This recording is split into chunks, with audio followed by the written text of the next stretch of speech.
Hey guys, it's Michael. I've taken over the show. That's right, Josh and Paul aren't here right now, so it's just you and me. Or, if you're listening with a friend right now, it's you, me, and your friend. Or if family's there, hey everybody, I'm family too. Kind of. Anyways, I just wanted to say that we appreciate you guys so much just for listening to the show. And you know what? If you want to share this show with a friend, that'd be awesome, because then your friends can like us too. And then we can like your friends and they can join our Discord and be awesome. And if your friends really like the show, then maybe they can head over to multiplayersquad.com and support the show, because if you support the show, you get awesome bonus content like, a couple of extra episodes a week, our little quick takes, which are mostly just mindless banter and ridiculousness, but they're a lot of fun. Oh, shoot, guys. Josh's beard just walked in. I gotta go.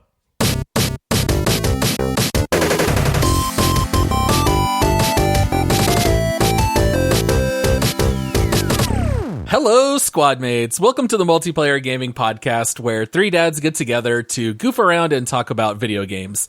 Please make sure to rate our show 5 stars, leave us a written review, and check out our Patreon page at multiplayersquad.com.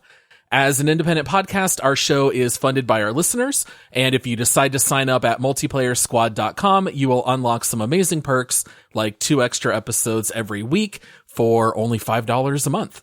You can also find us on socials everywhere at Multiplayer Pod. Today is a Deep Dive Monday, which means we are going to be spending our entire time breaking down a singular game, which just so happens to be the 2018 masterpiece, Red Dead Redemption 2. We're going to talk about the story and the mechanics, we'll read some community reviews about the game, and we will decide where to place it on our overall leaderboard. All right. And also, by the way, we will start off talking about the game broadly. And as the show goes on, at some point, we will give you guys a spoiler alert where we will dive into spoilers regarding the story. All right. I am your host, Paul, and I have a plan. Joining me, you just need to keep faith. It's Josh. I'm glad you didn't call me Micah. I didn't know. I was really expecting the Micah reference or something. Or the Hosea as the old guy. You are old. Your beard is older, though. True story. Yeah. I would never call any of my friends Micah. Come on. He's probably the most hated villain of all time. For, if you took a poll, I think he might come out on top. I did have one of our listeners in our Discord server the other day convinced that Micah was my favorite character. Oh, and I just rolled with it for a really long time until finally I was like, come on, man. Wow. Yeah, he's the worst human of all time. All right. And then also joining us, we just need one more score before heading west and settling down. It's Michael. Oh man, it's never enough. You've always got one more thing you can do before you move on. I feel that's true, and you just never ready. You never have enough money. You're never ready enough. But whatever. I'm ready for this show, so let's move on. No more scores. Let's go. Just need one more score, and we'll finally be ready. All right, so before we jump into all things Red Dead, we do want to announce that we have a new Patreon supporter. Woo-hoo! I know how much we all love giving brand new shout-outs. And so, JFlynn101, you have joined as a rare supporter. Welcome to the squad. It is good to have you, JFlynn101? Yes, Yep. JFlynn101. JFlynn101, you're my new hero. You're 101 in my heart, buddy. Absolutely. And also, I wanted to give a shout out to Digital Devil, who has been supporting us for a full year. Hey. So happy anniversary. That's awesome. Full year and a great name. Love it. Yep. And also a big thank you to legendary supporter Redletter and epic supporters Yoda and Michael the Butler. God bless those men. All right. Now, we do need to say that the reason that we decided to play Red Dead Redemption 2 for this deep dive, as much as I love this game, I'm not the one who picked it. Do you guys want to tell the people why we're covering Red Dead? We are covering Red Dead Redemption 2 because a fine gentleman by the name of Nevo became a legendary supporter. He's been around for a long time. Fun fact, I actually remember playing Warzone with Nevo and having him absolutely carry me to like, that dude had like 21 kills in the game of Warzone that we played. I had like 1 and he rezzed me about 7 different times. But yes, he is legit a very good first person shooter player. But yeah, mad shout out to Nevo. He became legendary. He said, "Hey, I'm going to pick Red Dead Redemption 2 for you guys to play," which we all rejoiced for. Yes. About. We were like, sure. Yeah, we'll play that. But yeah, and thus here we are. Hey, Nevo, if you're listening, does your back hurt? Because you're carrying everybody and you're carrying the show right now. Hats off to you. This show's about you. And also Red Dead Redemption 2. Holy cow, that rhymed. 2 points for me. You know, it's funny. It's 2022, but it's like we're living in 2018. We're just pulling out the greatest hits from the same year. We recently covered God of War. We're doing Red Dead Redemption 2. I'm perfectly fine with it. I feel like we're cherry picking some of these great games, and I'm really excited to talk about it. But before we hop into that, Josh, I think you've got a couple of reviews people have left the show. Got a couple more. We are, as of this recording, we are five reviews away from hitting 300. I literally check them every single morning as I'm drinking my coffee, and I get so excited anytime I see that number creep up. So if you have not left us a review yet, please take the time to do so. If you don't use Apple Podcasts, you can rate us 5 stars on Spotify. You have a parent or a friend or somebody that has an iPhone, you can the podcast app is built into the iPhone. So just pull it up, search for our podcast, leave us a review. Good chance that we're going to leave it on the show. It is an immense help. So telling people about the show, supporting the show, and reviewing the show are honestly 3 ways that everybody that's listening can really help out. It means a lot to us.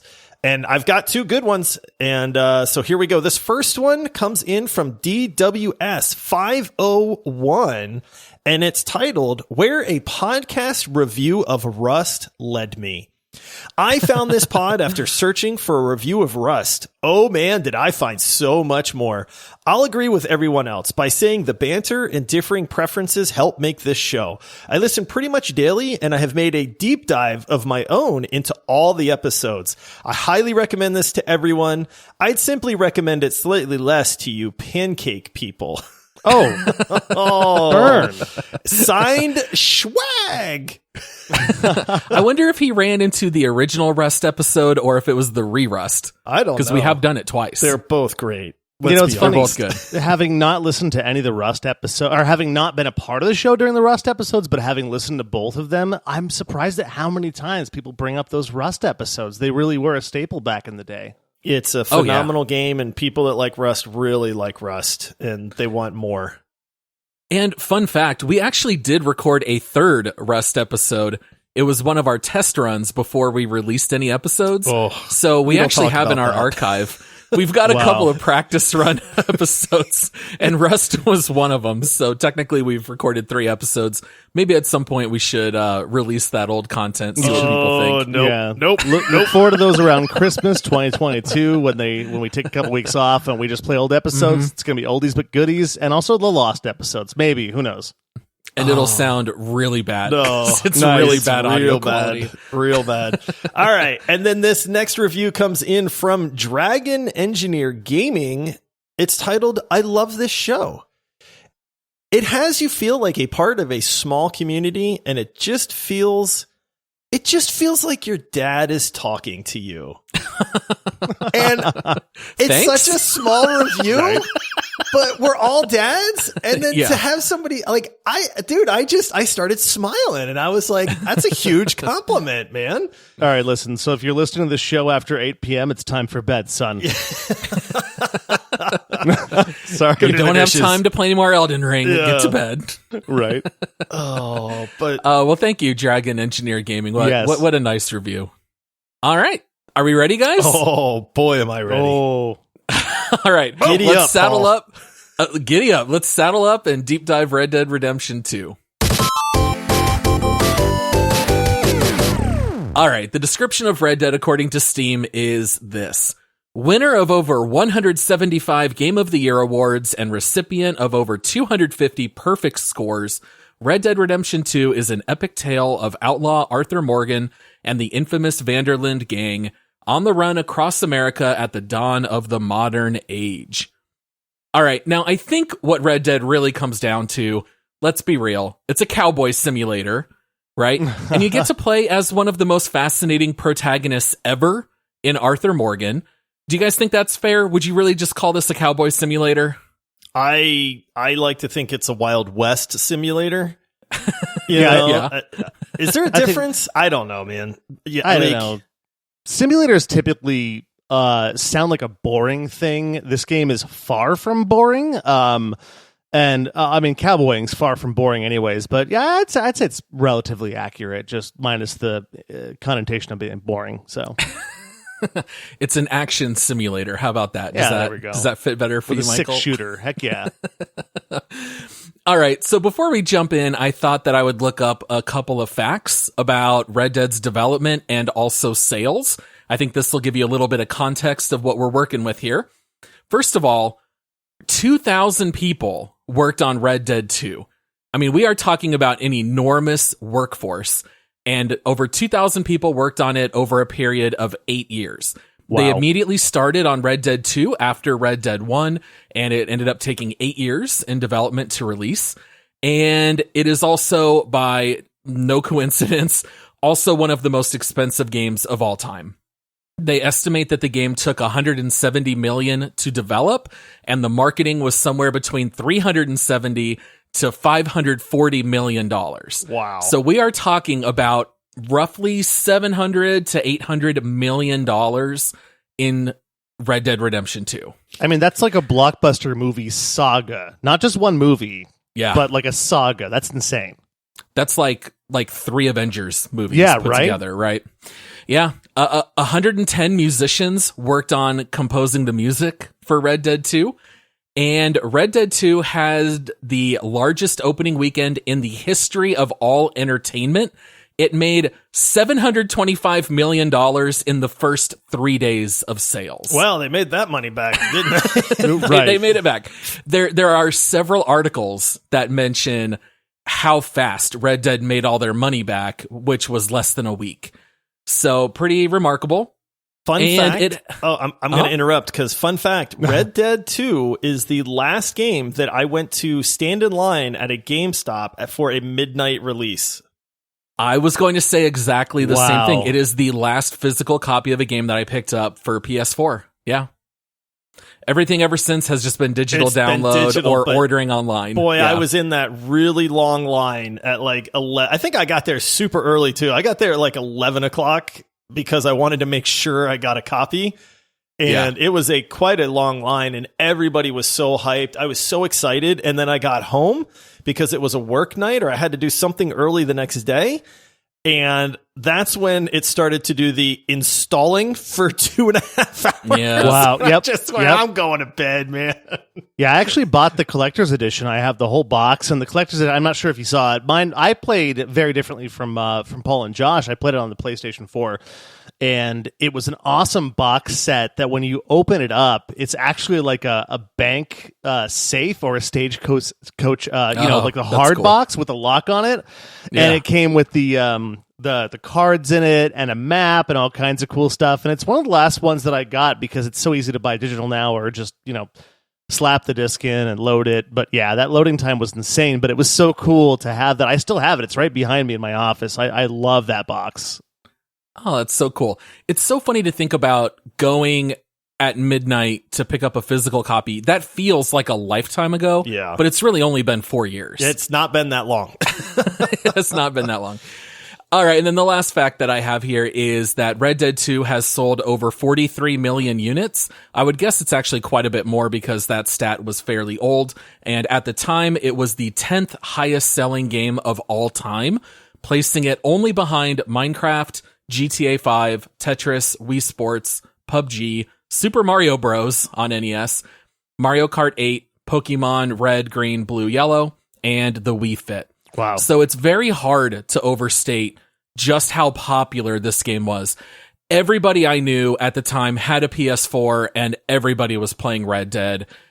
We also dove into Red Dead Online a little bit. We're not really going to talk about Red Dead Online at all today. We are only going to be talking about the single player content, but you know, what a ubiquitous game. Everybody played it. And I think at this point now, Josh and I have played through it multiple times. I know for me, this was number 4. And I think for Josh, it was number 2. 2, yep. And Michael, you just continued on your old save that you had from before and like jumped back into it, right? Correct. Yeah. That being said, typically in open world games, my first save is still like 400 or 500 hours because I'm a completionist. I do all the content as I go. It's something I've always talked about on the show so far. And well, real fast. It's funny that you mentioned that though, because it was such a big game. Like I was listening to sports podcasts and watching ESPN, and they were talking about Red Dead Redemption 2, so it goes to say how big of a deal this game was. There's very few tentpole games like this, but I feel like Red Dead, GTA, when the next Witcher game comes out, these are the ones that everybody is playing. And everyone that you talk to, it's all anyone wants to talk about. And it's always tough if you finish first. Like I remember finishing Red Dead and I wanted to talk about it so bad, but I finished it first in our friend group and I had to like slowly wait until I would get that text. Dude, I just finished it. And then I'd be like, call me. Yes, like finally. Let's talk about it. Yes. Well, come over. Let's talk about it. You're trying not to even spoil the spoiler. Like you want to be like, hey, what part are you at? Hey, has Arthur done this yet? And you're like, I can't say that. Like, oh man, it's so frustrating. I get you. So, you know, with Red Dead 2, I think that this game has just so much to offer. There's so much to talk about. When you guys hear the name Red Dead 2, you know, what are some things that immediately come to mind? Like, what are you guys thinking of? I'm a cowboy, baby. You start singing some Kid Rock. I ride. See, I just mashed that up just now. Yes, that was great. No, I mean, honestly, that's it's the best cowboy Wild West game that I can possibly imagine. Every time I play Red Dead Redemption 2, I get this huge urge to want to just go camping, like to find nature and wilderness and just sleep outside. Like how many times in the game do you just sleep under the stars? And every single time I just go like, that looks so nice. I want to do that.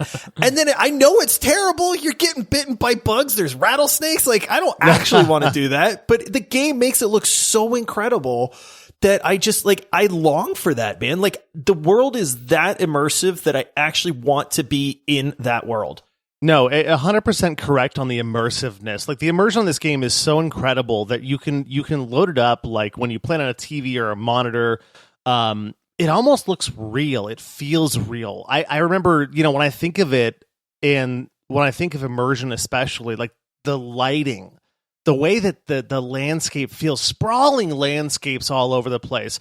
I also think of my mom, which is strange because she came over one time and I was playing the game and she was like, hey, keep playing the game. I'm like, no, I can hop off the game. We'll hang out for a minute. And she's like, no, I want you to keep playing the game. It's exciting. And she's a Western fan. And it was like a movie to her. And that's a big testament to the development of this game. Did you lasso someone and feed them to an alligator for your mom? No, but I think I hunted a bear. So hunted a bear, you know. Yeah, I definitely think about the immersion. I think that this game has been programmed so incredibly well in the little details that it just feels authentic and real. And I think about the fact that there's just so much to do. I mean, on top of the story that you get to play, there's bounty hunting, fishing, there are puzzles in the open world that you can find. The random encounters are super fun, where you'll like walk into a bar and two guys start fighting over a woman and they'll get into a fist fight and then you can choose like whether or not you're going to step in. I mean, even just watching things in the open world is super fun. There's also dueling. You can play poker. You can hunt legendary animals. I mean, there's just so much you can do in this game. I'll have to say this. The other thing besides the world and the immersion that comes to mind when like initial thoughts is the characters. Like if I could literally be walking, I could be in a public place and literally just go, I've got a plan. And I like there would be 50 people around me that would instantly know what that reference was to. You're grabbing Brussels sprouts at the grocery store, and you're just looking at your phone, looking at the list, like, I've got a plan. And dude, I'm telling you, Arthur, there would be somebody that would start chuckling and know that, just trust me, Arthur. It's like so the characters in this game are absolutely memorable. The dialogue that they have is honestly, it's at this point, it's pretty iconic, because I think that there are people that aren't necessarily avid gamers that would absolutely understand what you're talking about. Oh man, and on the dialogue, isn't the voice acting just over the top incredible? Like it might be the best. Yeah, you can feel the characters, just the voices. There is the guy that voiced Arthur started doing a lot of funny videos where he started playing mods in other games, but he would use the Arthur voice. That's and right. It is absolutely hilarious, man, because it is not like it's not Arthur Morgan's character, but it's Arthur Morgan's voice in other hilarious situations. And it's really funny. Yeah, I think I mentioned this great. on an earlier show that actually at Comic-Con in Emerald City last year, I think it was Dallas, but regardless, I actually met the actor that plays Arthur Morgan right next to the actor that plays John Marsden, and I was just enthralled by just listening to them talk to fans. I think one of them at one point was talking about his Apple Watch, and I was just like, please just keep talking about your Apple Watch. I want to hear your voice. Yeah, the characters are also just so memorable, and they're all so distinct. Like in this game, in Dutch's crew, you're running with a team of, 14 people. It's a good crew. Right now, I could probably name 11 or 12 of them, and I feel like there's a lot of games you can't really do that. But they all have distinct personalities, excellent voice acting, highly memorable characters. So, despite being called Red Dead Redemption 2, it is actually the third Red Dead game. For some reason, this keeps popping up when we do these deep dives. We have game series that don't seem to know how to name their games. So Red Dead Redemption 2 is the third entry. Did either of you guys ever play Red Dead Redemption 1 or Red Dead Revolver? Nope. I did What play. about you, Michael? I played the first one. I played almost all the way through. So, which was the tale of John Marsden.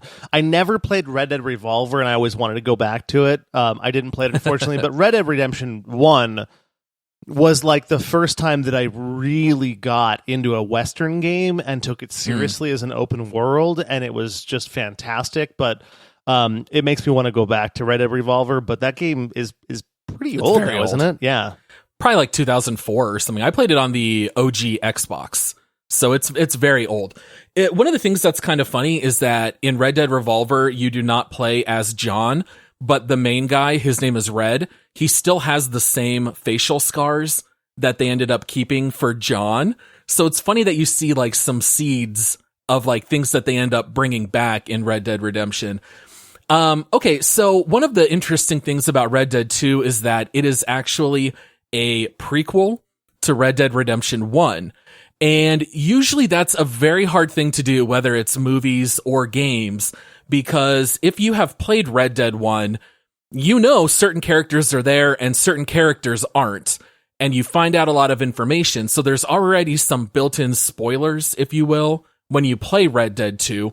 But I would argue that it does not spoil the story whatsoever. So if there's anyone out there who has not played Red Dead 1, and if you don't want to know anything about it, then you can go ahead and skip ahead like 90 seconds.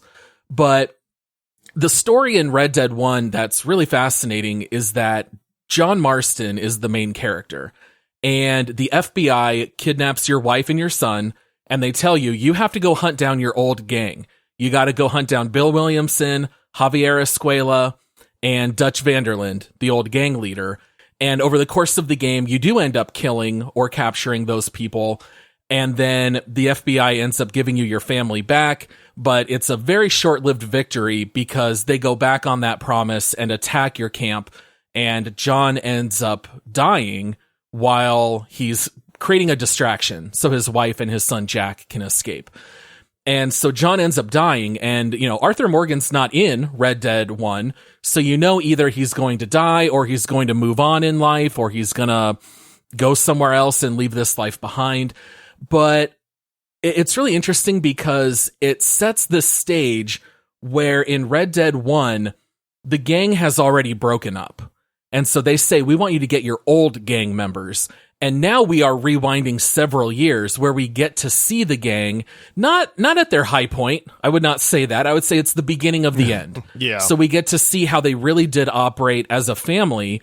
And the game actually has a rather somber tone to it because we know by nature, this is a gang that is going to fall apart. There's going to be broken relationships. There's going to be betrayal and backstabbing because we know things go bad because of what we already know in Red Dead 1.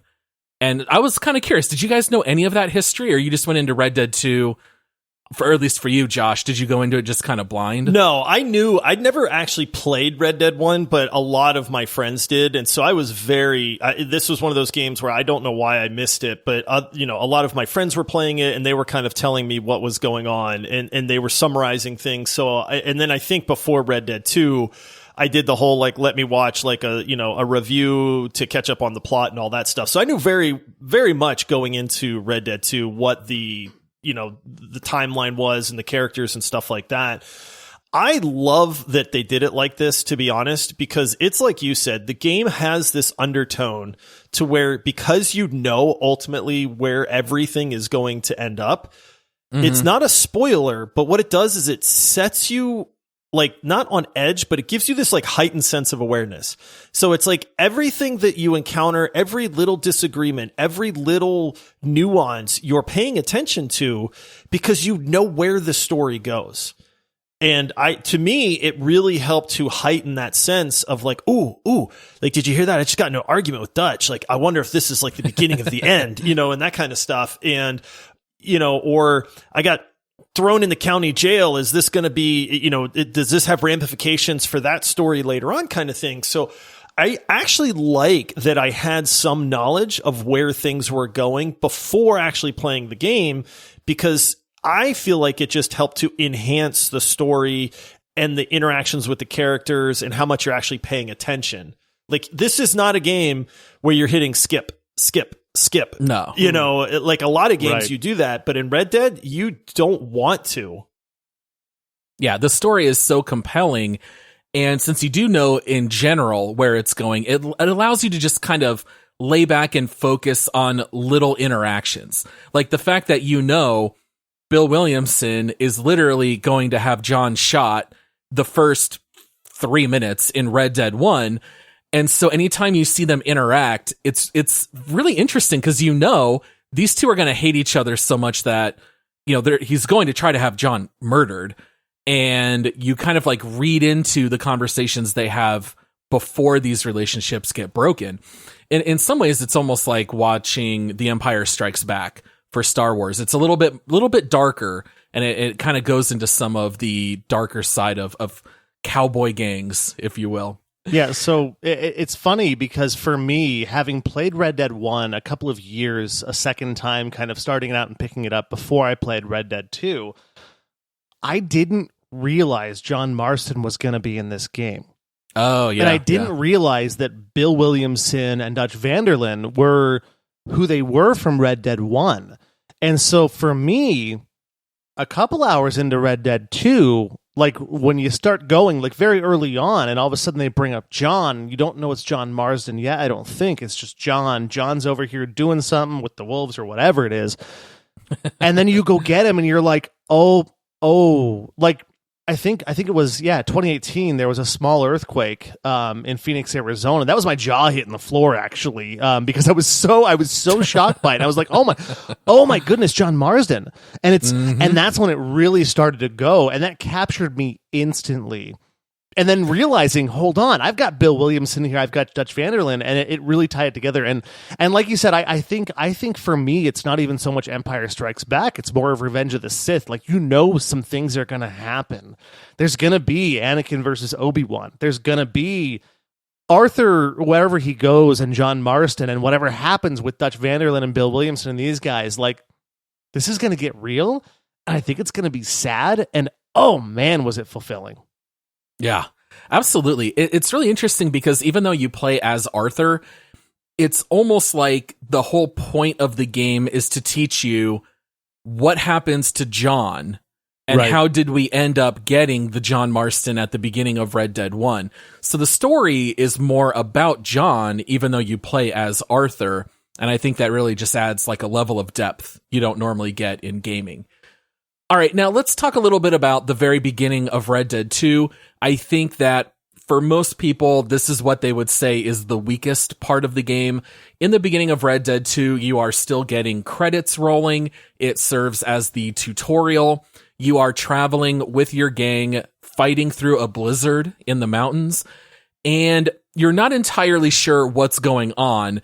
But as the people keep talking, you're kind of piecing together the context and what's going on. In this way, it's ironically kind of similar to the beginning of God of War, where they drop you in the middle of this funeral and they just start talking about details.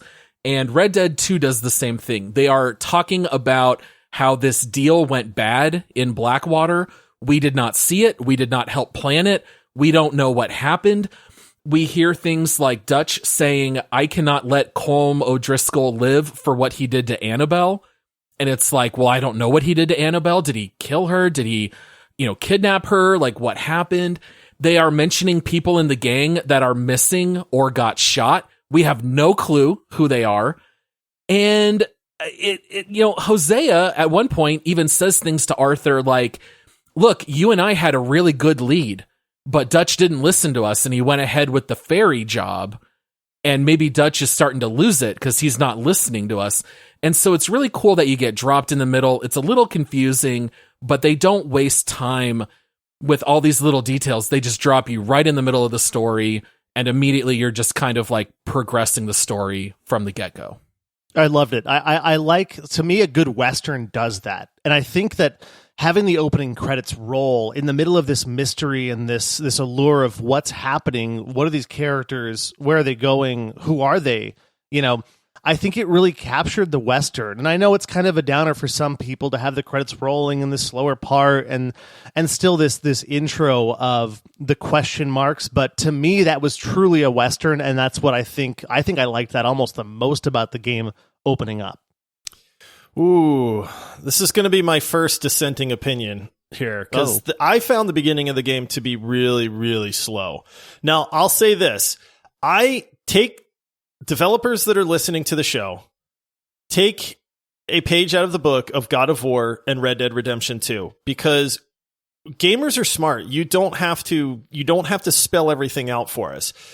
I love the give me a glimpse into something that's already occurring and then give me like pieces of that story as it goes along. Paul, you mentioned God of War did that very, very well in the beginning. You're just thrown into this funeral and you instantly feel for these people, Red Dead Redemption 2 is doing the exact same thing where it's like, why are we in the mountains and it's snowy and something bad happened, man? Like something really went down and people are not happy.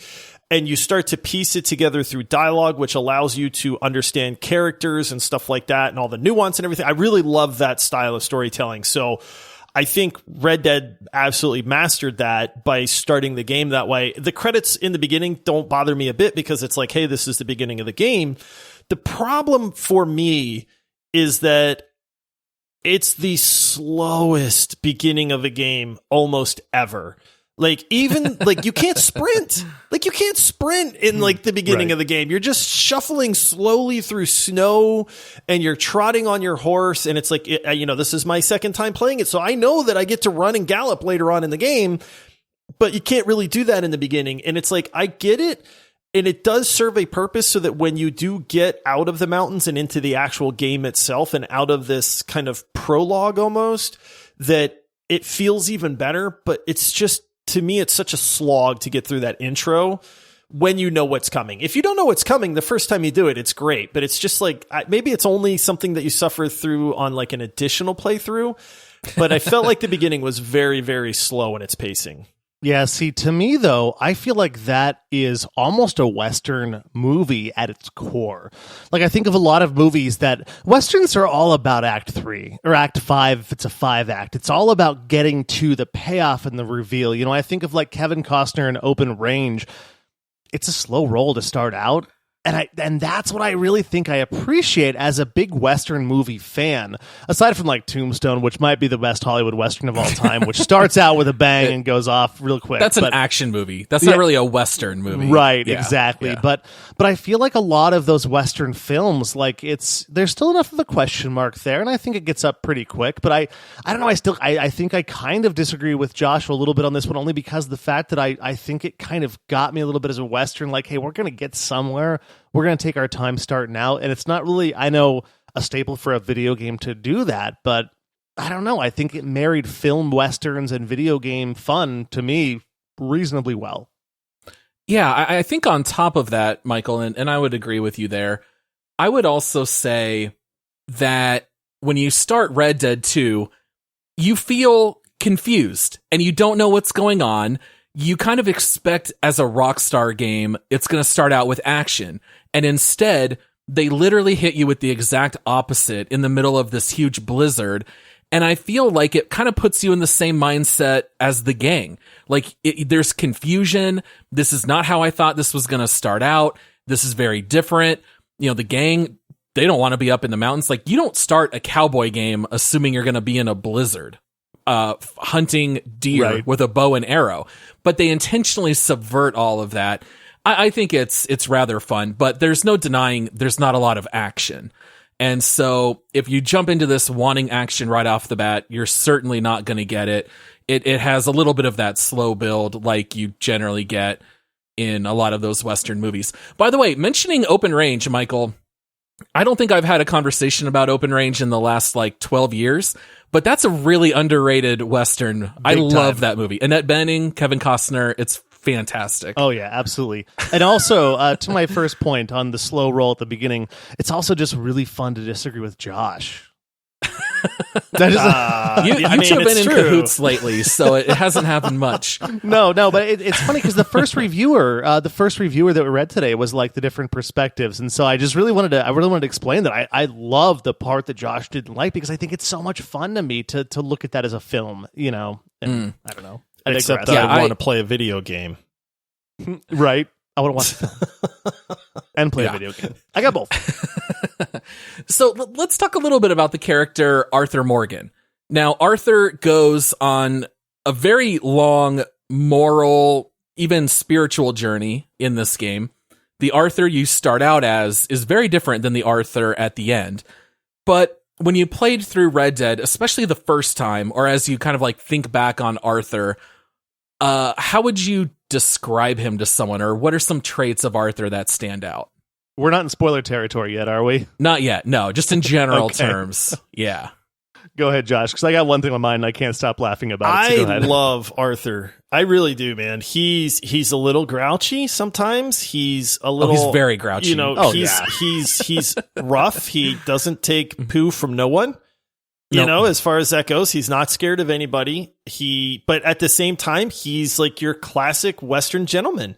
He'll say ma'am to people and pardon me and stuff like that. So it's like he knows, he knows how to behave unless you rub him the wrong way. And then he'll even warn you and he'll be like, hey, you don't want to mess with me, or I'm not scared of you, or, you know, you'll kind of put out this veiled threat or something like that. I love him. I think he's one of the best video game characters ever made, in my opinion. Like, I have nothing but amazing things to say about Arthur Morgan.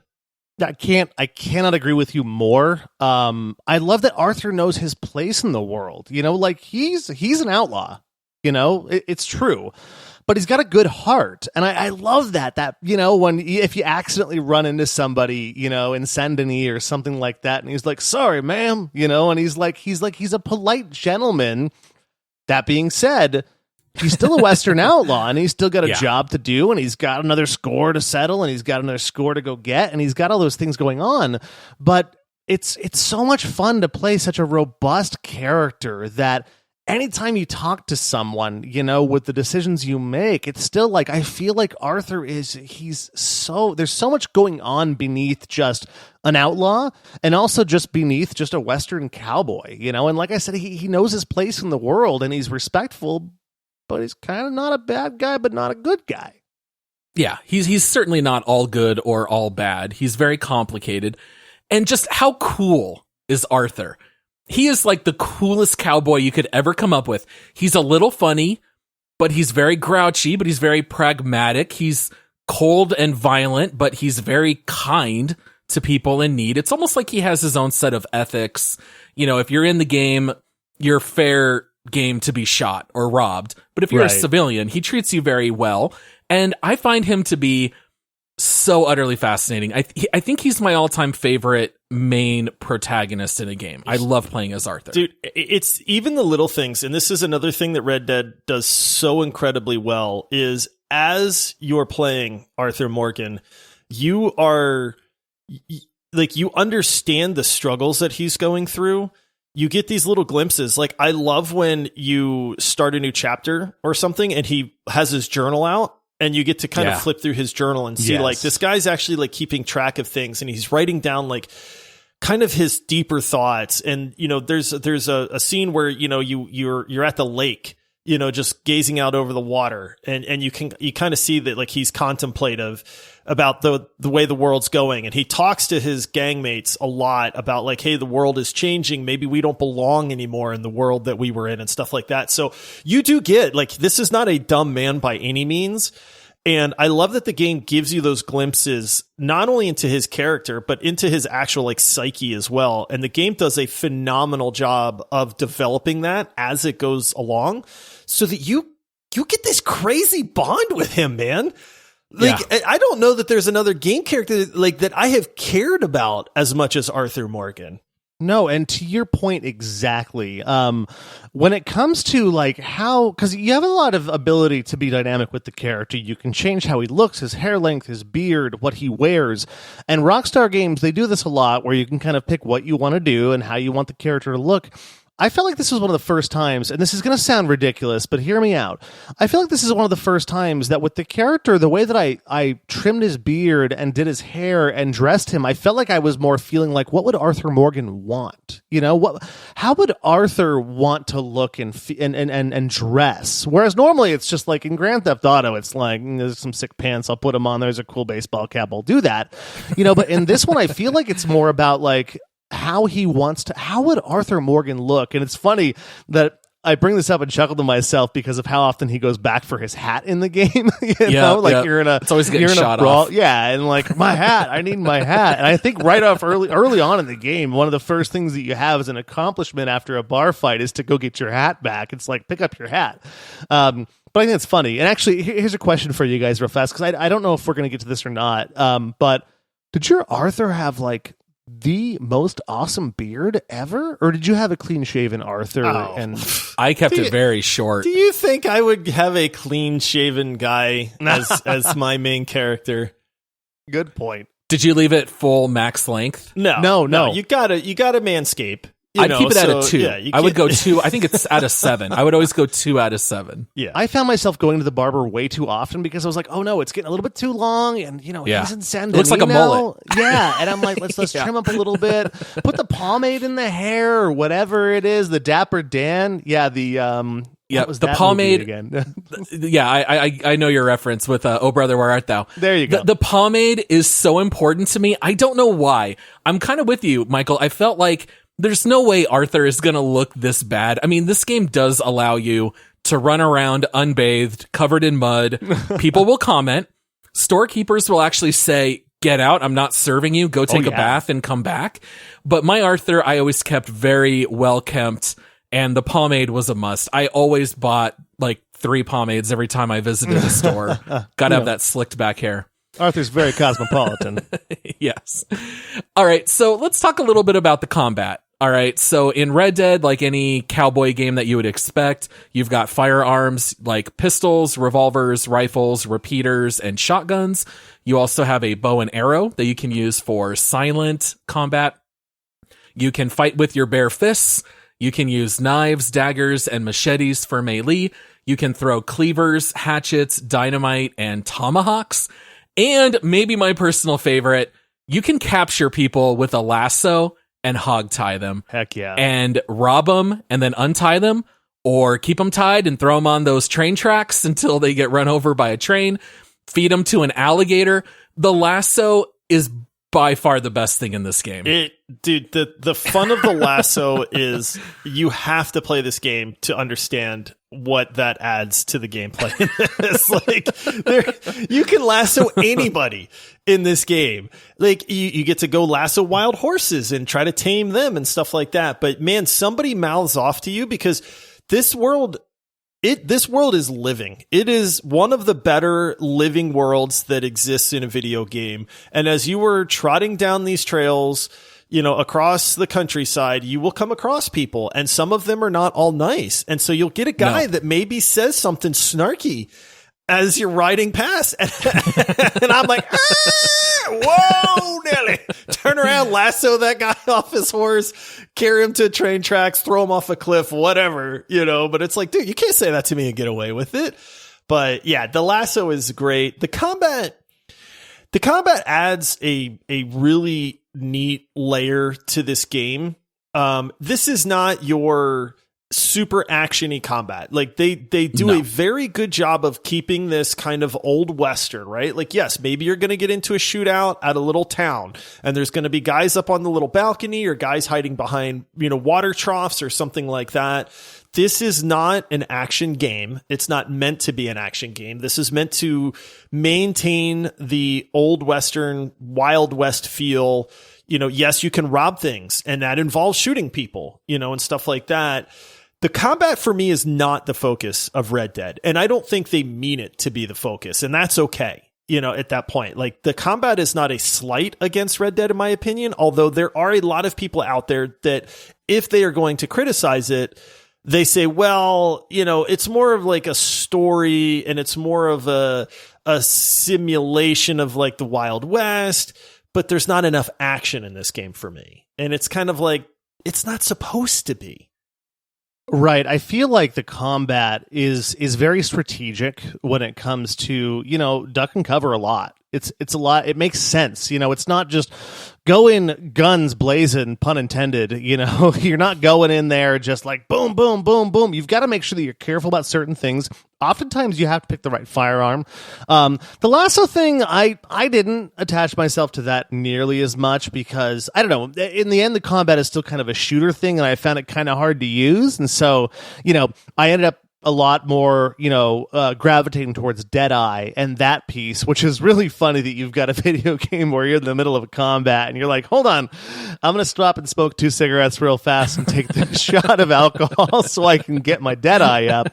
But I agree with Josh in so many ways. It's not so much like full on action. That being said, there's plenty of action to me, but it's a lot more strategic and slow paced in certain ways. I think the only gripe that I had about the combat really was I did not ever, after I think 400 hours in this game, ever successfully get a quick draw done at the first try. I was terrible at it. I couldn't stand it. I'm like, you got to press it the right time. And I'm like, can I just Deadeye these guys and shoot them? Or can I just open range shoot them? But like, I got 4 guys. I got to go, yeah, it's meant to take a long time, guys. Add 30 more seconds to that. Bam, bam, bam, bam, bam, bam, bam. And I don't know. But luckily, it only required you to do that, I think, twice in the game where you had to use that mechanic. But maybe if they made me use it more, I would have understood it better. But I feel like it was like 200 hours in between. And I just didn't like that part as much. Overall, though, I liked the combat. I love the cowboy simulator piece. I have no problem with it being a little slower paced and more strategic and more hiding and stuff. Maybe in that case, it actually does kind of draw some similarities and some parallels to Elden Ring, where you've got to be smarter about some things. Not nearly as complicated, obviously, but I was enthralled by it. I loved every bit of it. Yeah, the combat is perfectly fine. It's exactly the same as what you get in GTA. If you play it on console, I think it's a little too easy because of the auto aim. It has enough that you just really strong. The lock on is very strong. You literally just hold left trigger and bump slightly up and you get headshots every time. If you play with mouse and keyboard like I did, I actually think the combat's a little bit more challenging because you don't have the auto aim. By no means is it difficult. And usually if you get in trouble, you just stay in cover and you heal yourself up. You're not dying terribly often in this game, but the action does come in big bursts. So you'll play various parts where there's not a lot of action, but now we're going to rob this bank, and it's going to end in a massive shootout where we're running on rooftops and we're blowing holes in walls and people are getting shot and all chaos breaks loose and no one really knows what's going on. So you get hit with like action set pieces, but the entire game is certainly not action all the way through. I mean, the first time that you do a heist on a train, you don't even really have to shoot hardly anyone. You can actually pull it off almost without a hitch. Now, the one thing that I think is really fascinating in Red Dead is that they use a character behavior system called Euphoria.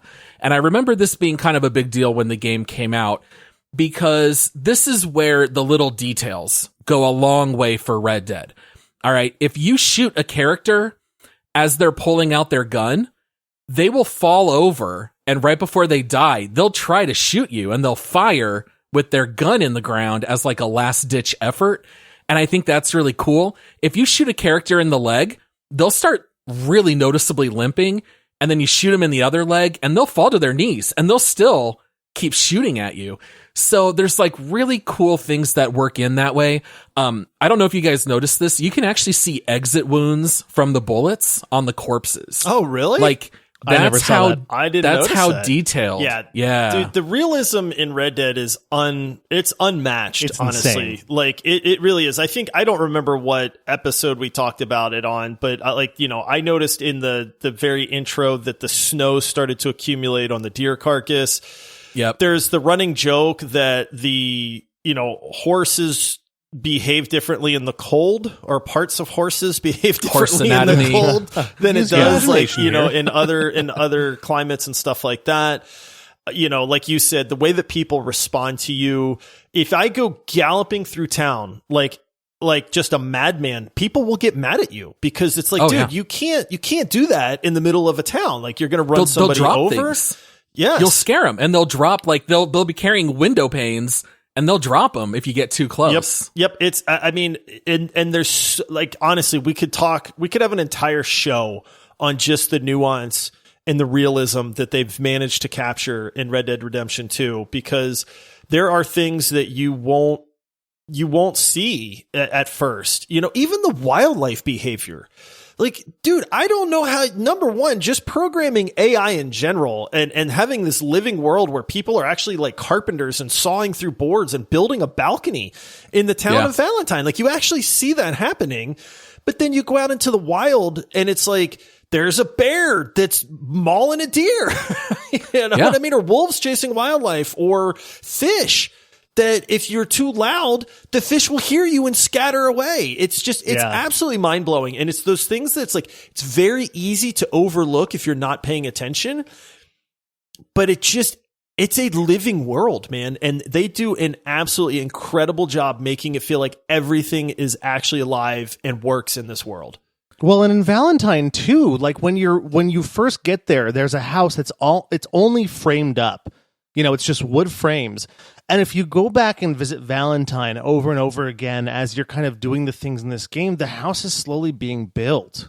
And you'll find, eventually, I think it's almost completely done. And it's incredible the way that, like, such a subtle thing that doesn't need to happen in a game, but the fact that it's there, you're just like, how much else is there in this game that I'm not noticing just because it's so alive? Oh, yeah. So let's talk about a little bit more of those types of detail in the world, because I jotted a few down that I think are really interesting. First of all, the footprints in the mud and in the snow are absolutely incredible. I did say in our God of War deep dive that Red Dead kind of ruined that mechanic for me, because almost any game, if they're walking through deep snow, it just disappears in chunks. Like, you'll see a whole, like, rectangular prism disappear. In Red Dead, you actually see, like, the imprints as the boot goes down into the snow. You see the snow get pushed to the side. I think that stuff is really well done. Talking about, like, the fish in the game, you can fish, and when you catch a fish, Arthur holds it, and you can, like, inspect it, and you have to decide whether you're going to keep it or throw it back, and the fish will keep moving. Did you know if you take too long, the fish will die while you're holding it, and you can chuck it back, and now it's just a dead floating fish on the top of the water. I love that. The fact that they even built in this timer in how long you decide about the fish is so cool. There's a person that is raising funds for the Quincy Harris Memorial Hall, which is a shelter for veterans, and you can donate $20. If you do, as Arthur, you can return to the memorial later, and there is a plaque, and your name will appear on the plaque as a donor if you indeed gave to that fund. And if you didn't give, your name's not on the plaque. Like, that is such a small detail that 99.99% of people are never going to notice. I only know that because of posts on Reddit. Because when Red Dead came out, I just wanted to consume as much as I could. And like, that's the kind of stuff that you get in those little details. That is so cool. Like, do you guys have any other examples of little details like that before we move on to the next segment? Not quite that nuanced, but one of the things that I really love is like the camp life. Like the more that you honestly, like your camp is your home base, and you feel good being back at camp. Like you go out into the world and you work real hard and you do these crazy adventures and stuff. And then you get to go back to camp, and you'll actually see the relationships of like the gang members change over time. And then as you progress and you donate money to the camp, you'll actually see the camp like get nicer over the course of the game. You know, there's a few times where, you know, yes, you move camp and stuff like that, you know, but even then, like you see the differences. It's one of those things where if you get into a fist fight and you get knocked down, you have mud on your clothes. That doesn't just disappear.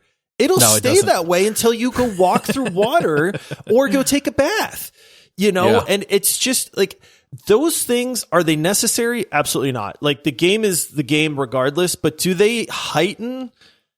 Man, they add so many like incalculable things for the immersion that you feel. I think it's one of the things that honestly sets Red Dead apart is, you know, you have this incredible story, but you have this incredible world.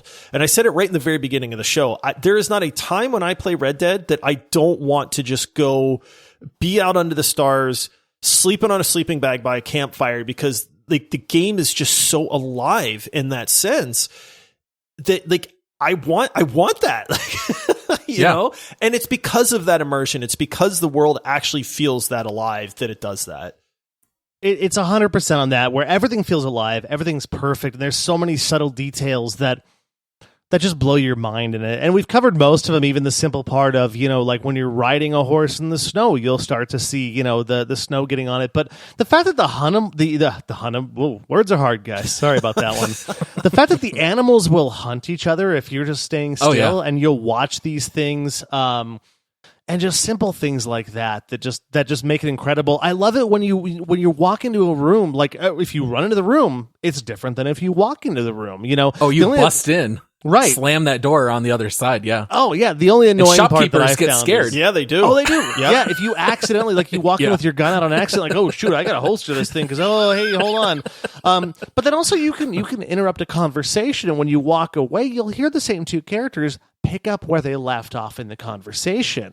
And that's just amazing to me. The only annoying part that I had with the whole thing of running around was I would try to get somewhere point A to point B as fast as I could often, and sometimes controlling the horse wasn't as easy as I wanted it to be, and I'm like, duh, I just hit a person on accident, and that person hates me now. And I'm like, I don't want to run into this person. Oh, it was awful. But dude, bowling over people or accidentally running straight into a tree where Arthur will fall off the horse. I did that a lot on accident. The horse controls are not so good. It's the only part that was a little rough. Yeah. Yeah. Last thing I'll say about the details is when you loot, Arthur is literally grabbing every individual item that he's looting. So you will open a drawer and pull out a can of tobacco, and he'll look at it and put it in his satchel. And then he'll open up a cabinet up top, and he'll like get on his tippy toes and open it and look. So it's just really incredible. It's not like Resident Evil, where if you loot something, it just says you have picked up the something something medallion. Right. Like there's no animation for it. And you know, when you shop at a store, you can go through the catalog, but you can also grab all the individual items off the shelf. And I think that stuff's really immersive. That was one of my favorite things about having the special edition, though, was the actual catalog. You get the actual catalog in the special full edition. Size? Yeah, it's a full size, and I'm like flipping through it just like Arthur is. It looks exactly the same. And sorry, I know that you just brought that catalog piece up, so I had to mention that. That was, if anybody can find one online anywhere, just go buy it, because it's so much fun when you're playing through the game and you're just like, I'm gonna look at the catalog so I can save myself some time in game, and it's the exact same thing. Well, you can see pictures of the real life catalogs, and it looks identical to what Red Dead did. Yeah. So they actually took the real life catalogs and copied the style. Now, obviously, you're not going to find like Horse Reviver in a real life Right. catalog, but in the world of Red Dead 2, they do let you buy that, magical shot for your horse. All right. Now, we do need to talk a little bit about the open world nature before we jump into story spoilers. Now, we really praised Elden Ring, which it deserved, for going open world. There was so much to discover. How much did we love finding a little dungeon or using one of your sword keys, whatever they were called, and now you can access this dungeon. And Red Dead 2 really, in my opinion, does the open world stuff absolutely the best. It is not just randomly finding an area to kill bad guys and clear it out. This game will actually hit you with real puzzles. Like, this is a little bit darker, but you will actually find corpses that have been killed by a serial killer in the open world. And if you investigate the head, you can pull out a part of a map out of their mouth. Now, there are multiple bodies that you will run across, and all of them give you a little piece of this map. And the killer is writing messages next to the crime scenes. And you'll see things like, look on my works, or behold. And after you put all the pieces of the map together, they point to where the killer lives, and you can go capture him and bring him to the sheriff and get a reward for it. So there's stuff like that in the open world that actually combines exploration with puzzle solving. I think that stuff's really cool. There are caves with statues, and you have to change all the orientation, and then you can get some gold bars. There's a lot of things like that in the open world. The KKK meetings, right? Oh, like, do you remember the first time riding at night? Dude, yes. And there's a clan meeting, and what do? Oh, you take them all out. Oh, you gun man. them all down. It's like, you no, clean them out. Not in my woods. Yeah, you clear them out. That stuff is just so neat. I mean, Michael is a testament to this. You can play this game for hundreds of hours and ignore the story, and you still have plenty of fun that can be had in the open world. I'll say this about the open world, and one of the things that they do really, really well, in my opinion, is they keep the UI clean and they keep the world clean. With so many things to do in this game, and I mean, we're talking literal hundreds of hours worth of stuff that you can do apart from the main quest. But I love the fact that this game is not always pointing you towards an exclamation quest marker and saying, hey, go here. Now, what they do, and I think it's actually really smart, is they'll just say, hey, here's one of your gang members over in this part of the world. He wants to talk to you. You should go meet him somewhere. And it's just indicated by a little kind of yellow color on the map, and that gang member's initials. And it's like, okay, so I need, Javier is over here. I can go east and go talk to him, or Hosea is up here in the mountains and wants, I can go do something with him. Or, hey, Dutch wants me at the camp. He's got, something to tell me. And you don't know which one is the main quest. Honestly, that's the beauty of it. It's just like, they do not put you on rails in this game. They literally say, hey, here's options, pick one. And you have zero clue whether it's a main quest, a side quest, a little adventure, a hunting thing. Now, hunting, I guess they actually do kind of specify later on in the game, but I absolutely love the fact that they just give you options of directions in the world to go without saying, hey, giant yellow exclamation mark, this person has a quest for you, and then it's like, hey, can you go clear out the rats out of my cellar? And it's like, no, there's none of that. It's literally interacting with the world, interacting with people. You go talk to them. They have things to say. There's reasons for these quests. They're not just, dumb random things. But on top of that, if you like randomness, then there's these crazy world interactions where you're just riding your horse around and there's a lady that's trapped under her horse. I came across a guy that got bit by a rattlesnake and asked me to suck the poison out. Yeah. And it's like, I mean, not, should I just put that guy out of his misery or do I suck the poison out?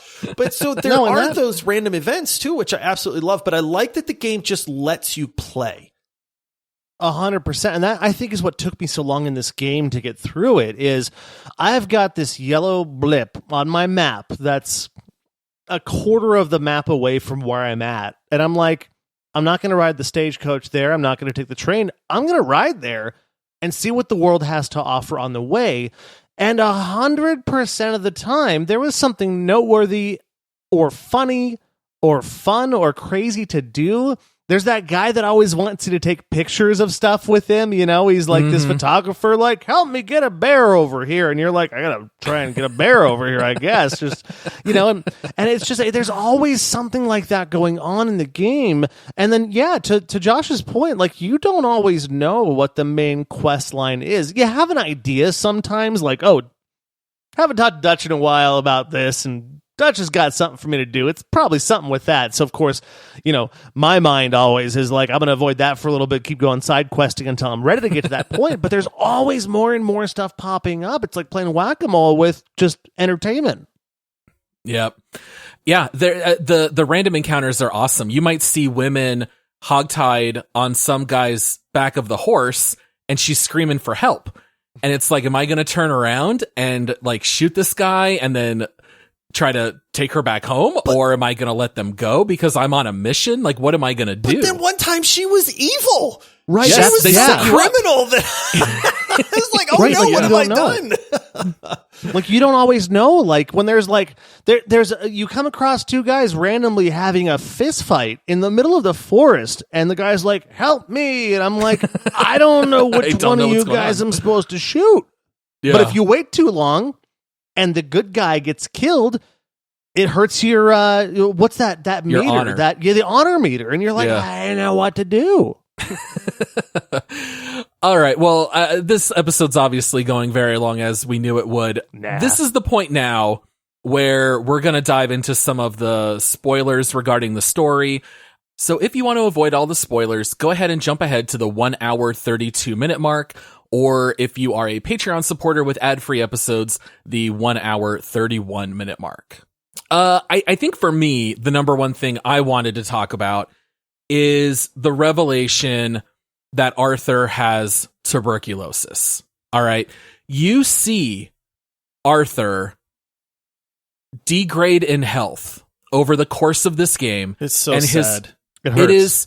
It is for me the saddest thing I have ever experienced in a game, because this is not a big bad that you're going to be able to kill in order to stay alive.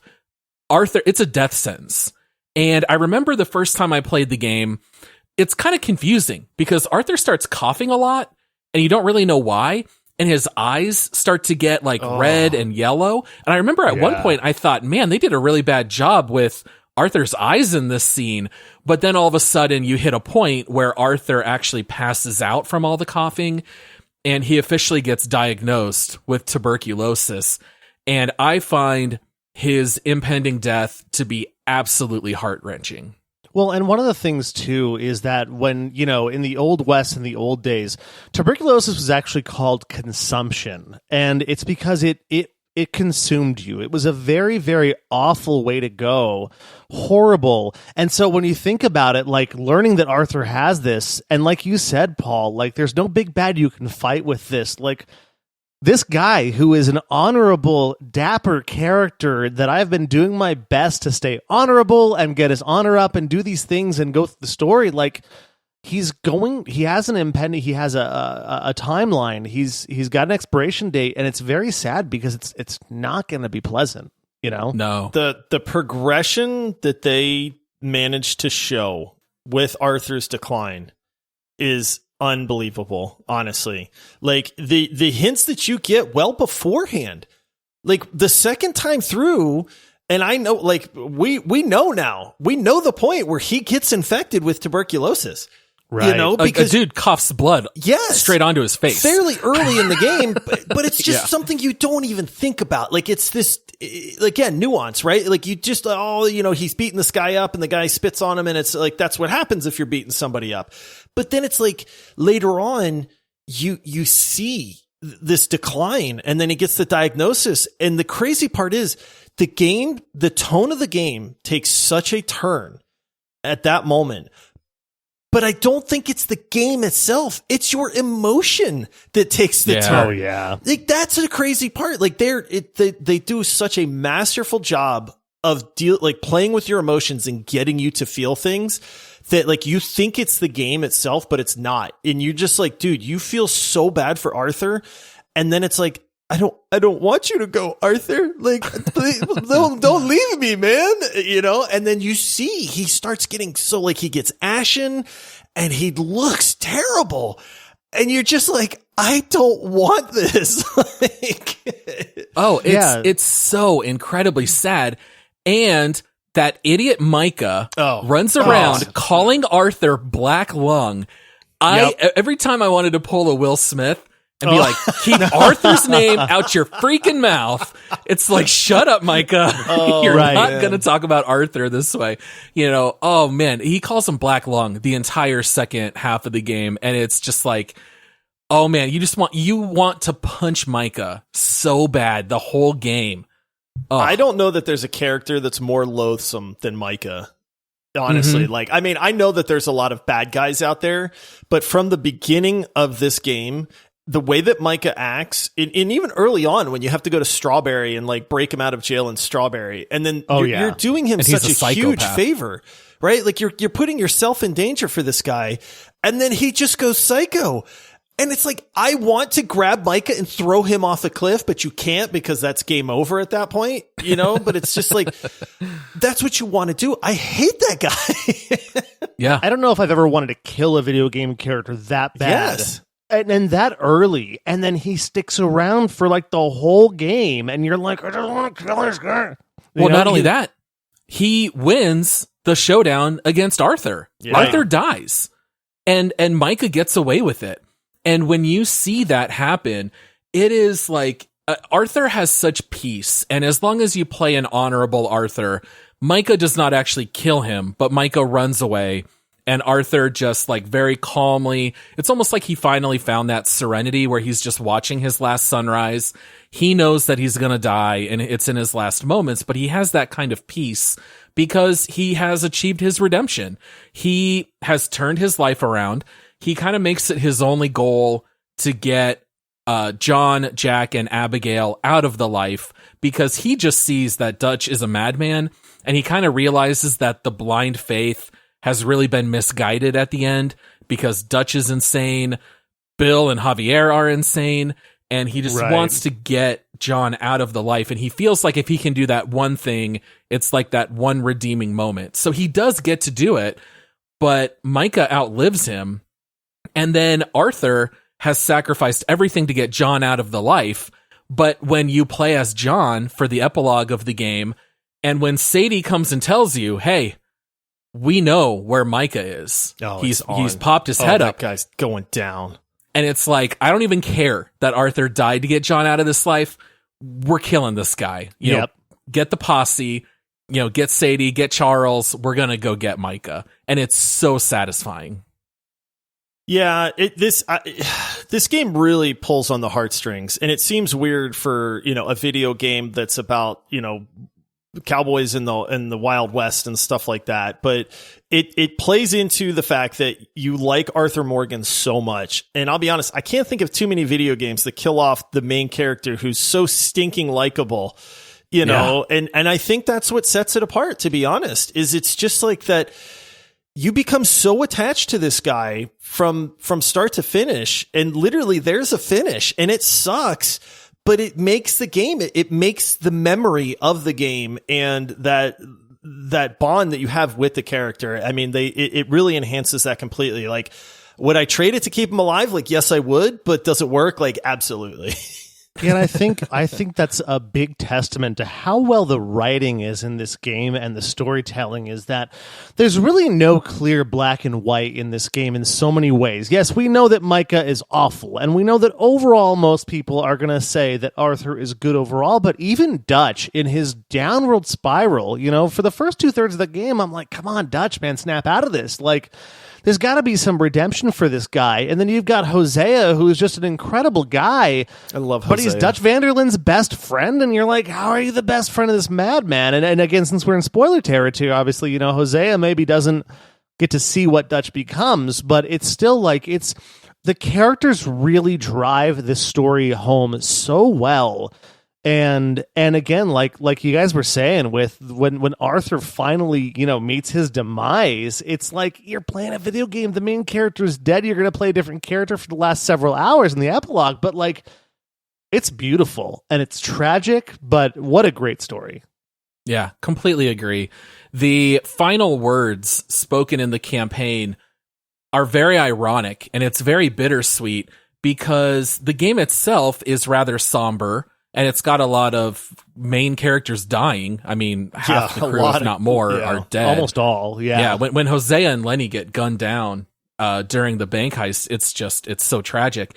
But John, after he builds this house with Uncle, Abigail and Jack are now, here living with them. They have like their new family. And John turns to Abigail and says, "It's over, Abigail. It's all over." And then the game ends. But of course, we know what happens in Red Dead Redemption 1. It's not over at all. This is literally the beginning of John's demise, where his son tragically turns to revenge to kill the man who killed John.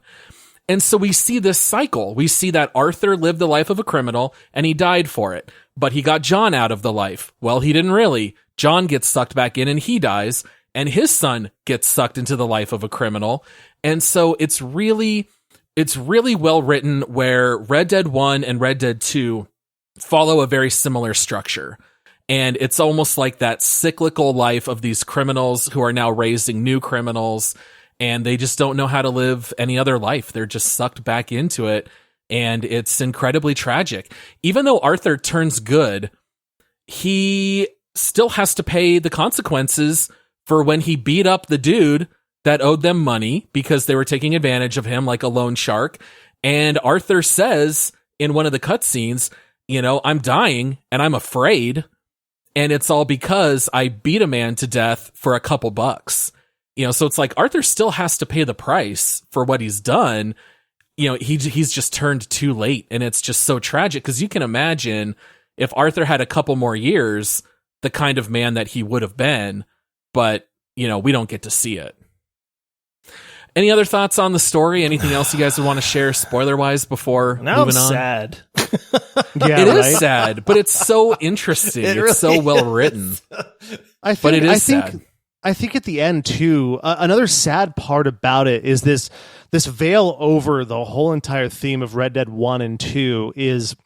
This is the end of the Wild West. Yeah. So at the same point while you're playing these characters, this lifestyle is coming to an end. And so, like Paul just said, it's very cyclical with what happens with these guys. But then like part of the game that actually kind of turned me off was when we went to Saint Denis, and I'm like, I'm not in the Old West anymore. Yeah. I'm in like, old New Orleans. And it's like, but that's the point of the game, is this lifestyle is going to end, and it's the end of an era. And it adds that more of that just somber despair to the overall feeling of the game, which I think is so important to the overall tone and the characters. Yeah, you can't just glorify all the violence and have it end happy. It has to be realistic. And I think that they do such a good job with that. All right. Well, that's a lot of what we think about Red Dead. Josh, a little bit. You've got a couple community reviews to read for us? I do. We went to Steam, always pull some differing opinions, always find a couple, recommended and a couple not recommended, just to see what works and what doesn't work for different people. Try to give everybody that's listening as broad of a perspective as we can. So I've got 4 total reviews. 2 of them are recommended, 2 of them are not. The first one is recommended. This person has 94 hours on record. They say, one of the best open world games. Graphics, story, atmosphere, and soundtrack. Everything is just perfect. Arthur Morgan is by far the best protagonist in any of the games created by Rockstar. A must-play game for any gamer. Agree with that 100%. Arthur Morgan is easily one of the top video game characters ever made, in my opinion. I'd like to have a beer with him. Fun. Yeah. Touche. All right. So would Josh. And then, so this next one is not recommended. 3 hours on record.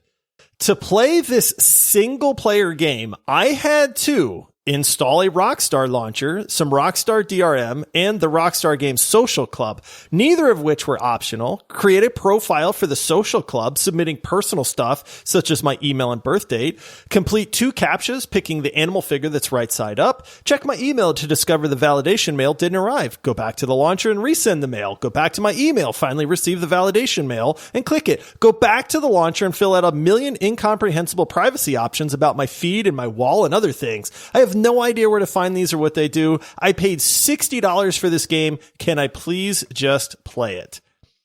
Hey, Josh, can you repeat everything you just said? I tuned most of that out just a minute ago. I don't know where we were going with that. I will say that, yes, I bought this game on Steam. I'm sure you guys both did as well. And yes, it 100% forces you to install the Rockstar launcher, which we have all said we hate. In that regard. So yes, it does suck. There are a lot of the negative reviews for Red Dead Redemption 2 had to deal with the fact that there is absolutely no way around having to use Rockstar's launcher. I bought it through the Rockstar launcher. Oh, did you? I believe it was not available on Steam in the very beginning when it hit the PC port. So I had already played on PS4, but when it came out on PC, I think it was exclusive at first. Yeah. So yeah, but the Rockstar launcher and the Rockstar Social Club really do suck. You have to do so many workarounds to play like GTA 4 because it still forces you to like log into the Social Club, but it's like this old defunct thing, and it's not easy. So I understand those frustrations, but ultimately, that's not that hard to get through. Yeah. No, honestly, and y'all have heard me do this before, but my thoughts on this are very clear. I've been very vocal about it. I don't think you should slam a game because of the accessibility to it. Play the game. Like, what's the game like? And I get it, but I don't know. I just bought it on PS4 anyways, so I didn't experience any of that stuff. All right. So this next one is not recommended. This person has 10 hours on record. The amount of detail in this game is ridiculous, but the actual story and gameplay is kind of boring. I feel like watching a movie where I have to hold W the whole time. Most of the missions have the same template dialogue. Hey, don't worry. It's going to be totally safe. Nothing can go wrong. Something goes wrong. There's a shootout. You kill everyone and escape, rinse, and repeat. Well, yeah, you're a cowboy outlaw. Yeah. You commit crimes and you kill people and then you rinse and repeat. It's kind of the life of an outlaw. Yep. All right, and then this last review is recommended 112 hours on record. The absolute pinnacle of first-person, open-world, story-based gaming. Red Dead Redemption 2 is easily one of the best games ever created, full stop. The story is the greatest told in the medium. The gameplay is some of the best Rockstar has ever created. The world design and graphical fidelity is that which can only be created by large AAA studios. Red Dead Redemption 2 is the golden standard by which other games are compared. You cannot go wrong playing this timeless classic, this absolute titan of gaming. You think that guy likes the game? Yeah, and I'm with them. Yeah, I agree with a lot of that. Other than it's not a first person. I was going to say third. that. Yeah. Well, I don't want to you go can there. play. You can play in first person. You actually have the option of changing the camera to a zoomed in. I mean, you can zoom in closer to Arthur's back. You can zoom further away, and you can actually play it in first person. No, nobody does does four that. different views on it. Yeah. And I always did like not the farthest one away, but the second farthest away because I wanted to see more, but the farthest away was too hard to control Arthur. Yep. Yeah. All right, guys. So that's a couple positives, a couple negatives. It is time for us to make our guesses as to where we think Red Dead Redemption 2 falls on the Steam scale of 0 to 100%. Was it Michael that won last time? Or was it Paul? No, No, it was Paul. it was That's me. right. Yep. So Paul, My guess is a million. you're up first. A million. Sorry. So, oh man, I feel like this is one of those games where it's going to be rated lower than it should be because you're going to get the Rockstar launcher hate. You're going to get a lot of Rockstar backlash in general. I think this deserves high 90s, but I bet this one shook out somewhere around 92%. I'll say 92. 92 for Paul. I guessed, it's Red Dead Redemption 2, boys. I figured this game is beloved by just about everybody. I really wanted to win, so I went 95% because I figured it's going to be in that mid-90s range overall. So I'm saying 95. Paul says 92. What do you say, Michael? This puts me right in the middle of the sandwich because there's no way I'm winning with this guess. But my initial immediate guess was 94. And so it's right between you guys. Like what I should do is guess 91 or 96. I don't care. Go 94. 94. Oh, nice. I like it. That's a bold move. You should have 94. played the strategy, Michael, because you would have won with one of those. I do it all the time the- where I just get it right wrong. The actual is 87%. Oh, I guess 91. That's sad. I'm I sad. don't think that this game deserves an 87%. Now, I did say that there's two main types of negative reviews for this game. It's one, Rockstar launcher, and it's two, not enough action. It's a story-based game. The combat's not that fun. It's slower paced, blah, blah, blah. And that's the majority of the negative reviews were those two complaints. Yeah, and you always get a little bit of the backlash. So Red Dead released to such critical acclaim that expectations were impossibly high that no matter what, you were going to get a little bit of backlash anyway. But I will say, I bet the ratings are higher on console. Because this game is flawless on console. The PC port was a little more dicey, but I feel like between this game and God of War, we got perfectly made games on PS4 when those released that the bar was set so high, no one's been able to meet it since. We've gotten a lot of games that are good, but none of them are as polished as what we got with God of War and Red Dead. Yeah, I agree with that. All right, Paul, you won. So I won it. You won. I thought I was going to lose for sure. No, all right. You can thank Michael for having really bad strategy. Yeah, I'm not. I don't even realize that's why I don't play poker. I guess I'm like, hey guys, is 4 hearts good? I would like in part to thank Michael for this victory. I really couldn't do it without you. I love you too. All right, let's hit that music. Hey there, Ms. Adler. If you were a vegetable, you would be a cucumber. I don't know, Paul. I think it's gold. That hurts. My sides hurt. I'm laughing too hard. I stand by it, Not guys. all of them can be winners, Paul. I stand by it 110%. All right, so if you are new to the show, this segment is called Make Love, Marry, or Murder. And this is where all three of us give the deep dive game our individual rating. Is this a game that you want to marry because it's marriage material? You want to stick with it long term and commit? Is it a game that is worthwhile to pick up and play for a little bit, but then ultimately leave it? Or is it murder material and stay away? I should probably go first. I have made it very clear this is my second favorite game of all time, only behind Mass Effect. It's absolutely marriage material. Hundreds of hours. It's fully polished. What an incredible game. Arthur, favorite protagonist. I love open world games. This is the best open world game, in my opinion. It might not be the biggest map, but man, does it have like the most to offer for my money. And I'm going to say marry all the way. It's an easy marry for me. I do think that there are some flaws in Red Dead Redemption 2. I mean, any game has flaws to it. It's one of those, I don't pretend like it is a perfect video game, but I think that this is one of those games that absolutely needs to be played by every gamer out there. Honestly, like if a guy said, "Hey, listen, I'm dying in the next 3 months and I have time to play 2 video games and I've never played any video games in my life. Which 2 should I play?" it's going to be God of War and Red Dead Redemption 2. Like, honestly, like at that point, it's like, it's hard to find fault in the game. I would say a good nominee for that case is Battlefield 2042, because then you're going to wish for the sweet release of death. Then you're like, just let me go. I'm ready. Just let me go. Yes. So depending, maybe that's not the worst. That's true. There is a good point there. But yeah, I mean, this is one of those games where if you have not played it and you have heard everybody talk about it, you owe it to yourself to play this game. There's no other way to say it, in my opinion. Like, do I think it's perfect? No, I don't. But it's a game that everybody should absolutely play. So I don't like to use strong language at all, so I'm just going to come out with it real fast and say that I'm going to murder any thought that I have in my mind that this game shouldn't be married, because this is marriage material. It's when Josh said it's not a perfect game. I don't know, man. It's the closest game to perfect I ever saw. It's amazing.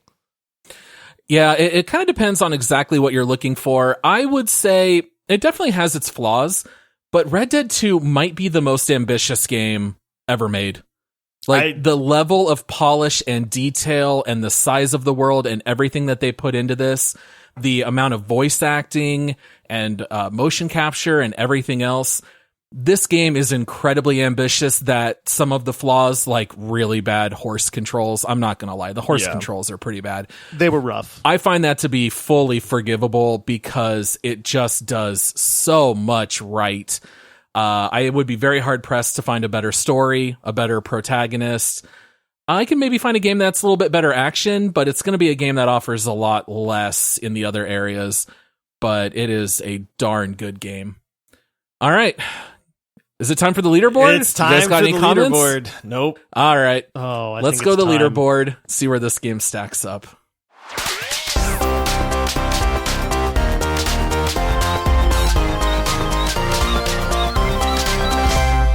Well, I do have one more comment, actually. It's funny. The part that I was chuckling about earlier before spoiler territory, now I can say it because we went through spoiler territory.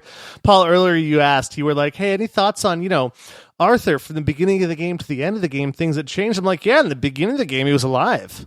Oh. that's the part I couldn't say because I was laughing so hard in my head. I'm like, oh, too man, soon. Sorry. Poor Arthur. I'm still getting over his death. All right, leaderboard. Here we go. Sorry about that. By the way, did you know his tombstone changes depending on your honor level? It has different text on his tombstone. Really? Yeah. So this game actually does give you a couple of options where you can make choices in the world. But yeah, if you are honorable, Arthur's tombstone will read, "Blessed are those who hunger and thirst for righteousness," which of course is from the Bible. And if you are dishonorable, they use a different verse, "Blessed are those who mourn, for they will be comforted." So even little details like that. And then also, if you die honorably, the grave is really well kept and there's flowers placed there. And if you are dishonorable, it's clear that just no one's come to visit. Nobody cares. Yeah. It's a little bit of disrepair. All right. So for the leaderboard, Michael, why don't you tell the people about what our leaderboard actually is? So the leaderboard is a long list of all the games that we've played and done a deep dive on this very podcast that you're listening to right now. Currently, there are scroll 68 games on this leaderboard, and essentially what we do now is we pick where we think this game ranks versus other games that we've done. What do you think, guys? Is that pretty good? Was I eloquent? I think it sounds great. Yeah. Thank you. So we currently have in our top 5 God of War, Overwatch, Rust, Apex Legends, and Rocket League. We've got some others down the list this game's going to be a top 5. It's top 5. Yeah. I think so. And side note, if you guys do want to look at the leaderboard while you're listening right now, you can go to multiplayerpodcast.com and kind of look at this list as we go through it right now. Yeah, absolutely. It's right on the front page. You just have to scroll down a little bit. Not only is it top 5, I will quit this podcast right now if it's not top 2. Ooh. Because it would be preposterous to rate God of War 1 and then somehow put this below Apex Legends. Right. I would find that I agree with you. I'm 100% on this. Now the question is, are we going to put it 1 or are we going to put it 2? Because I think we know where Josh and I stand. Josh would stand behind God of War. The right? only argument that I will make for God of War is that it does everything right. It focuses on the story, but it also focuses on the gameplay and action part, where I feel like Red Dead is miles above in the story. I am not doubting that. I'm not saying that it's not better than God of War in the story department, but God of War to me is a more all-around fun video game to play that also has amazing, like we talk about, you don't get amazing characters and gameplay and story. And with God of War, I feel like you do. You just get it in a 20-hour package. Whereas with Red Dead, you get absolutely top-tier story, absolutely top-tier characters, but gameplay is kind of down here a little bit. So it's like, even though it's better in 2, it's worse in 1, in my opinion. So that's the only caveat that I'll make as far as like putting it just under God of War, is I feel like God of War is a more complete game that hits all the points versus hitting 2 points really, really well and then kind of missing on the other point. What I actually heard there was Josh saying, listen, guys, I look a lot more like Kratos than I look like Arthur Morgan, and so I like God of War better. I mean, do we want to look like Arthur Morgan? I don't know, right? He's a good-looking beginning of man. the game or end of the game? I don't know. Depends on what like part of the game Kratos. you're looking at, Right. maybe. So my ranking on this is going to be kind of tough because I have really not spent any time in God of War. That being said, had I played God of War, it might change my opinion. But overall, since I tend to definitely lean towards longer open world games as my all-time favorites, I would assume that I would want to put this number one. I feel like you would That like being Red said, Dead better than God of War, Michael. I think so too. And that being said, I think it's going to, between you guys figuring it out, but if there's a tiebreaker, I think it's going to end up number one. Well, I think it's going to be a tiebreaker because I It's don't a see tiebreaker. Paul. I don't see Paul putting agreeing that God of War is better than Red Dead. So No. So here's the thing. I love both games. They're both in my top 10. Josh has God of War in his top 10, but not Red Dead. Michael has Red Dead in his top 10, but not God of War. My thing is, as fun as God of War is, if someone were to tell me, like, did God of War make an impact on you as a person? I would say no. I would say it was very fun. I enjoyed it. God of War, I started out the show saying, is this a perfect game? And we agreed, yes, it is. But at the same time, I feel like you just kind of turn off God of War, and I don't really think about it a whole lot. I did not seek out videos and little Easter eggs nearly as much as I did Red Dead. Red Dead just offers so much more material. It's so much more ambitious. It makes you think about life and people and morality and ethics. To me, that puts it into not just fun, but also important. I think it's a very important game. But that being said, as long as these games are the top two, you don't have to. I mean, for me, yes, God of War is number one, but I have no issues with Red Dead being number one and God of War being number two. Like, it's that good of a game. I am not slandering Red Dead at all. Like, the game is absolutely incredible. If you have not played it, you are severely missing out on an absolutely incredible experience. I'm not upset if we put Red Dead at number one. We're splitting hairs. Right. Yeah, they're both exactly. so good. Yeah. They're just good in different ways, right? Absolutely. And I do think, though, that Red Dead does things that are so innovative that it just, to me, stands out a little bit more than most games that I've ever played. Like simple things like the footprints in the snow and the fact that when you're riding along the deer carcass and, it gets snow developing on it, and like what Paul said earlier with a fish dying in your hand because you didn't throw it back fast enough. This being said, I guess one of us is now going to have to go as Arthur Morgan for Halloween. So I vote Michael. I'd say Michael looks the most like they'll Arthur. be like, what are you guys? We'll be like, number one and number two on the leaderboard. Boom. Oh, yes. They'll be like, yes, wait, what? That means that if we want to put a third in, that means that Paul has to go as Reinhardt. Three. Well, all three. right. Yeah, that's true. Yeah. I'll go as Reinhardt. But you know what? This also gives us the chance to play God of War Ragnarok later, and maybe that'll hop up to number one. Who knows? So God of War could make a comeback. Don't you threaten me with a good time, Paul. Red Dead 3, I got bad news for you guys. We're going to be waiting a while. Yeah. It's not going to be anytime soon. Well, we got The Witcher to play eventually anyways, and there's a lot of games, so I guess we'll go with it. Yeah. Wait it out. All right. You guys have any closing comments or thoughts after this epically long episode? It's almost as long as how long it takes to play Red Dead. Yeah. Just thanks to Nevo. Again, honestly, our legendary supporters are an amazing group of people. We say once legendary, always legendary. You always keep your Discord perks, your legendary status and all that. But huge thanks to Nevo for supporting the show, picking an absolutely phenomenal game for us to play. So thank you for that. And then, this was a fun one, man. Yeah. Absolutely. If you guys didn't know this or not, I do like this game. Yeah. That's my final thought is this game is it's pretty good. Also, if you guys want to keep the conversation going, follow us on all socials at MultiplayerPod, and let's talk about what you thought of this game. Yeah, absolutely. Both on socials and on Discord. So check out that link in the episode description. We'll see you on Discord, and then we will be back with our Twig episode on Thursday. And until then, happy gaming, everyone. I've got a plan. See you, partners. Cheers, all.